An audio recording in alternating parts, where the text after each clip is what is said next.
Mga kwentong pambata. Mahiwagang Unicorn. Noong unang panahon, sa isang maliit na bayan sa Espanya, may nabuhay na magsasaka na may 3 anak, sina Alberto, Dominic at Pedro. Tumanda na ang magsasaka at naging imposible na ang magtrabaho para sa kanya, kaya nagpasya siyang tawagin ang mga anak. Mauubos na halos ang lahat ng aking ipon. Mahirap ang mga susunod na panahon at sabi ng pinunong bayan na may tagtuyot na paparating sa atin. Pumunta kayong 3 sa kapital at maghanap kayo ng trabaho. Opo, Ama. Aalis kami ni Dominic bukas ng umaga. Paano naman ang inyong bunsong kapatid na si Pedro? Pagkasabi nito, tumawa ang 2 magkapatid. Ama, sa tingin mo ba'y may kapabilidad si Pedrong gawin ng kahit ano? Bakit hindi? Gusto ko ring tulungan ang ating pamilya. Magtigil ka dyan. Hindi ka namin kailangang tumulong sa kahit na ano. Sasamahan kayo ni Pedro. Yan ang utos ko. Hahanap kayong 3 ng trabaho at babalik pagkalipas ng 1 buwan.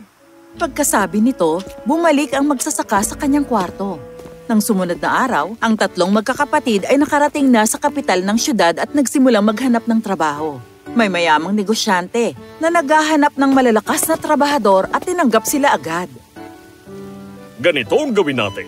Tulungan niyo ako sa pagsakay at pagbaba ng mga sako galing sa pagawaan araw-araw at babayaran kong bawat isa ng 300 baryang pilak buwan-buwan. Dagdag pa rito, bawat isa ay magkakaroon ng kabayo para sa transportasyon. Naging masaya ang magkakapatid at sumang-ayon sila kaagad. Habang si Pedro ay nagtrabaho ng husto, kinutya siya ng kanyang 2 kapatid at pinagawa sa kanya ang trabaho nila habang sila'y nakaupo at nagpapahinga. Kapag gabi, sa pagbalik sa kanilang mga silid, ang mga panganay na kapatid ay sabay na uupot kakain, nag-uusap at nagbibiruan tungkol sa araw nila, habang si Pedro ay kumakain sa kusina ng mag-isa. Nagpatuloy ang mga ito ng 1 buwan. At isang araw, tinawag ng negosyante ang 3 magkakapatid. Napakasaya ko sa trabahong ginawa niyo, mga chiko. Eto ng mga sweldo niyo. Salamat, senyor. Oo, huwag ka munang magpasalamat. Hali kayo, mayroon pa akong papakita sa inyo. Dinala ng negosyante ang magkakapatid sa kwadra at namangha ang magkakapatid. Wow! Ibig bang sabihin? Oo! Ang pinangako kong transportasyon para sa inyo. Pili na kayo! Pinili ng 2 panganay ang pinakamakisig na stallions mula sa kawan. Ang mga mata naman ni Pedro ay nakakita ng isang nilalang na tila hindi mukhang kabayo. Ito ba'y isang... Isang unicorn? Oo! Pwede ko siyang piliin?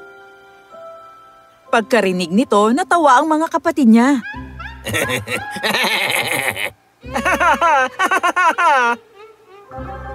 Sigurado ka ba dyan, iho?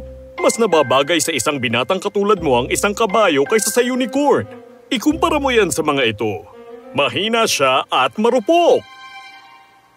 Gusto niyang kamukha niya ang sasakyan niyang hayop. Gusto niya ang kamukha niya ang sasakyan niyang hayop? Oo, sigurado na ako. Di kung sa ganon, kunin niyo na ang inyong mga hayop. Tandaan niyong kailangan niyong bumalik pagkaraan ng 2 linggo. Adios!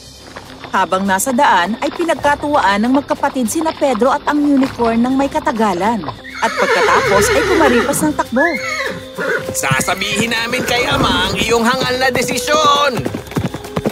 Sa lumubulit ng 2 araw! Habang papalayo sina Dominic at Alberto mula sa kanyang paningin, napabuntong hininga na lang si Pedro sa pagyabag ng unicorn niya. Ayos lang yan. Wow!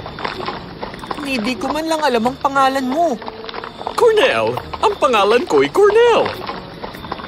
Pagkarinig magsalita ng unicorn, halos mahulog si Pedro sa likod nito. Ha?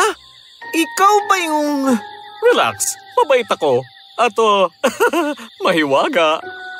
Ako ba'y nananaginip? Ikaw kaibigan ay gising na gising. At sa wakas ay may kausap na ako.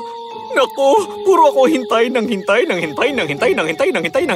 para may makarinig sa akin. Sandali. Naiintindihan mo rin ako, Pedro, di ba? Naririnig mo ako. Kamangha-mangha. Ano? Hayaan mo na. Masaya naman ang pag-usapan natin. Ilang taong ka na? Sandali. Ano ang paborito mong prutas? Hindi. Ano ang paborito mong panahon? Ang sa akin ay... Huminto ka muna. Naiisip ko nang may magandang dahilan kung bakit hindi nakakapagsalita ang mga hayop. Chico, hindi ako katulad ng ibang mga hayop. Meron akong kapangyarihan ng aking sixth sense na lalong lumakas sa paglipas ng mga taon. At masasabi ko sa iyo sa sandaling ito na ang mga kapatid mo ay patungo sa trouble. Trouble. Ano? Trouble. Alam ko yung pagbaybay. Ang tanong ko ay anong trouble? Wala kong sasabihin sa iyo hanggang sabihin mo sa akin na magkaibigan tayo. Magkaibigan? Perpekto. Magkaibigan. Matalik na magkaibigan. Magkaibigan habang buhay, BFFs. Ano? Sabihin mo na ang tungkol sa mga kapatid ko. Sila ay masama. Alam ko na yun. Sabihin mo sa akin ang kapahamakang mangyayari. At kaya, sinabi ni Cornel na ang landas na kinuha ni na Alberto at Dominic pabalik sa kanilang bahay ay dadaan sa dalawang babaeng magkapatid na nakatira sa isang kubo. Sila'y mga mangkukulam. At sa ngayon ay nagpapanggap sila bilang dalawang magagandang babae upang akitin ang magkapatid at tapusin ang mga ito at kunin ang mga kabayo at pera nila. Alam mo ang lahat ng ito gamit lamang ang sixth sense? Sa totoo lang, narinig kong ikwento ng negosyante ang daan na yon ng maraming beses. Tinawag niya itong ang nakamamatay na shortcut. Tulungan na natin ang mga kapatid ko. Pakiusap, umalis na tayo. Hindi ko maintindihan kung bakit mo sila kailangan tulungan. Napakasama nila sa iyo, tulad ng pagtrato ng mga kabayo sa akin. Dahil kapag mata sa mata ay mabubulag ang buong mundo. Mata? Hay, paano naman tayo napunta sa usapang mata? Cornel, kailangan mo akong tulungan, amigo. Pakiusap. Amigo? Tinawag mo ba akong iyong amigo? Oo, amigo. Pwede na ba tayong kumilos na? Kumilos? Gusto mong lumipad? Ano? Isuot mo ang seatbelt mo, amigo. Dahil heto na tayo!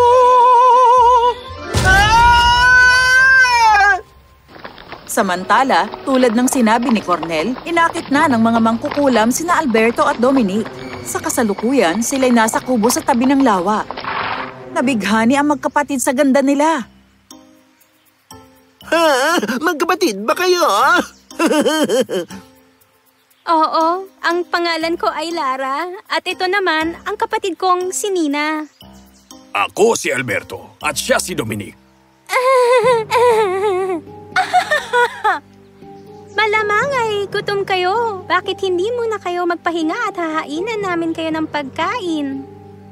Sige! Nang maupo ang magkapatid sa lamesa at bago sila magsimulang kumain, narinig nila ang malakas na ingay na nanggagaling sa labas. Aray! Pamanin. Pedro! Maayos ba ang lahat? Ay, sino to?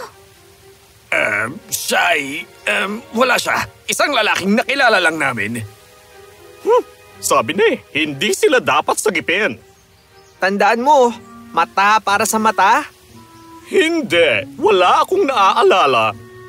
Kinakausap ba niya ang kabayo niya? Kakaiba siyang lalaki. Kakaibang kabayo rin ito. Meron siyang topak. Pumasok na lang tayo sa loob. Hoy, ikaw! Umalis ka! Shush!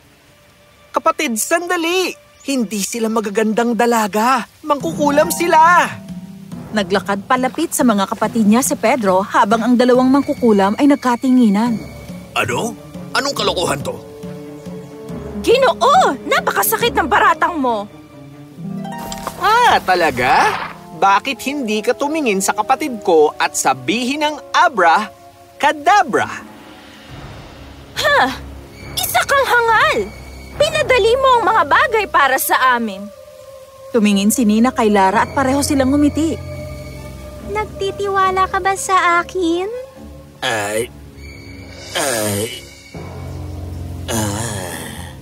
Mabuti naman. Pwes, tumingin ka sa aking mga mata. Sige. Abra, kadabra! Abra! Kadabra! Nanlaki ang mga mata ni na Alberto at Dominic at sa pagkislap ng mga ilaw, sila'y naging mga palaka. Kokak! Kokak! Kokak! Kokak! Hindi!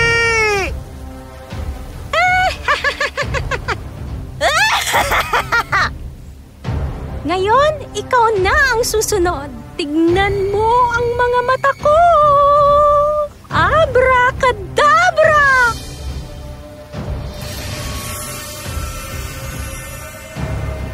Ha?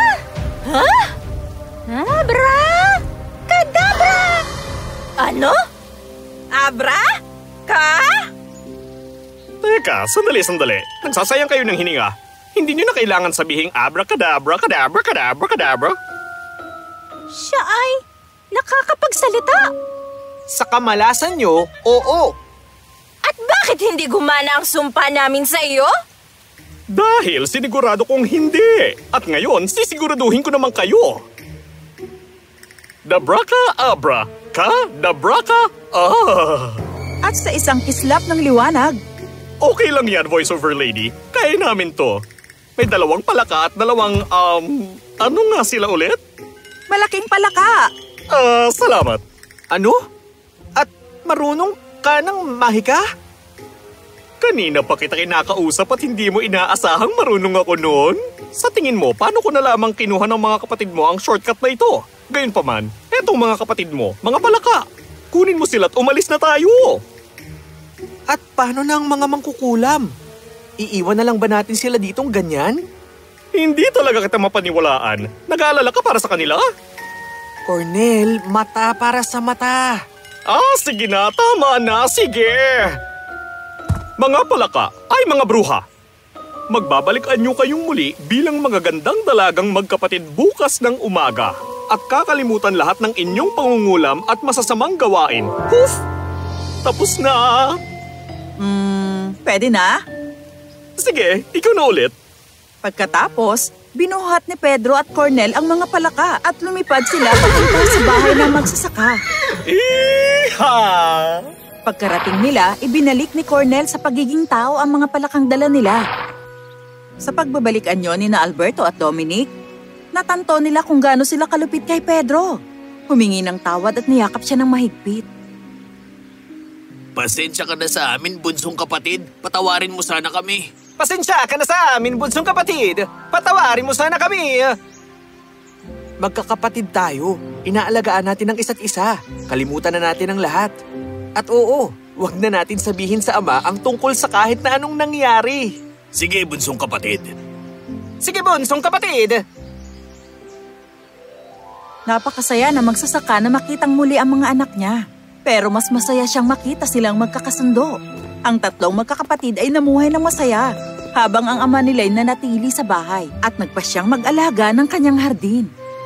At para naman kay Cornel, Tandaan ninyo, kapag mata sa mata ay mabubulag ang buong mundo. Ano naman ang ibig sabihin nun? Di ko alam. Di ko alam ang ibig sabihin.